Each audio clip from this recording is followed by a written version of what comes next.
Hi, I'm Professor Patrick McGorry, the Executive Director of Orygen, the National Centre of Excellence in Youth Mental Health.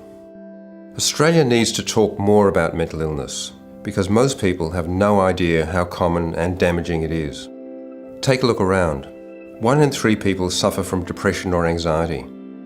Of all those suffering mental illness, 3/4 have symptoms before the age of 25. A shocking 20% of young adults have self-harmed. Suicide kills 7 people every day, double the national road toll. It is an issue of life and death. Mental illness has a similar prevalence to diseases like cancer and heart disease, yet mental health research only receives a fraction of that funding. The stigma that occurs for young people with mental ill health is a huge problem. Many teachers or employers make assumptions about those young people, and therefore those young people are not included in the same way that other students are. Most young people can't afford mental health care. And I'm one of those people. After I moved out of home, I spent about 5 years not being able to afford mental health care. Orygen has a vision to see all young people enjoy optimal mental health as they grow into adulthood. Too many people never see that day. Suicide is the leading cause of death for Australians aged 15 to 44. Some are taken from us slowly. Life expectancy for an adult with untreated mental illness is 20 years shorter than the general Australian population. Marginalised young people are at even greater risk. 53% of homeless young Australians have experienced mental illness. Aboriginal and Torres Strait Islander young people are 4 times more likely to die by suicide than the general population. 48% of young people with serious mental illness never finish high school. I have an identical twin sister. And so I get to look back on how our lives have changed. And one of the big things that I see as splitting us off in these 2 different trajectories of our lives is mental illness. So my sister has never kind of experienced mental illness, at least not in the same way that I have.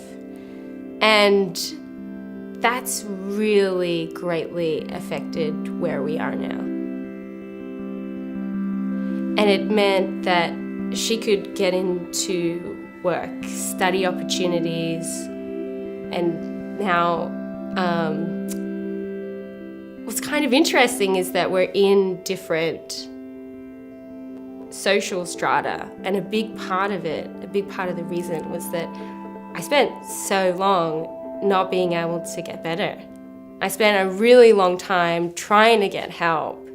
While my sister was off achieving things and living her life and building her career, I spent a really long time calling psychiatrists and trying to get appointments and getting rejected from services and getting moved on from services. And I think that because of that perspective, I get this really unique insight into what are the real world consequences of not investing in youth mental health, of not investing in making sure that all young people have access to care.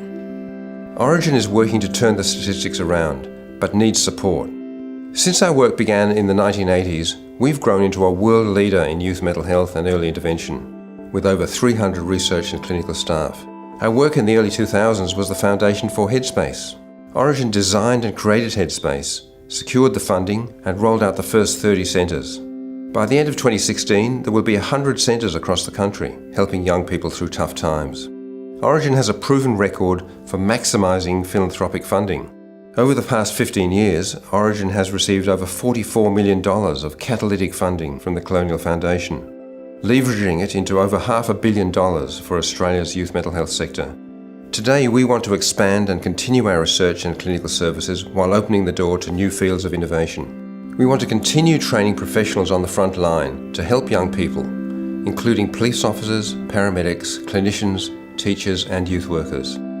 And we want to fund our new premises in Melbourne to attract and retain the best mental health researchers in the world. Our main challenge is really retaining those staff. Because they're the world's best, they have opportunities in other parts of Australia to get work, so we really need to be able to keep our experts and of course get the best who are out there as well. And that just takes money for funding these positions and all of the research that we do that's cutting edge. Help us continue making a difference, improving and saving young people's lives.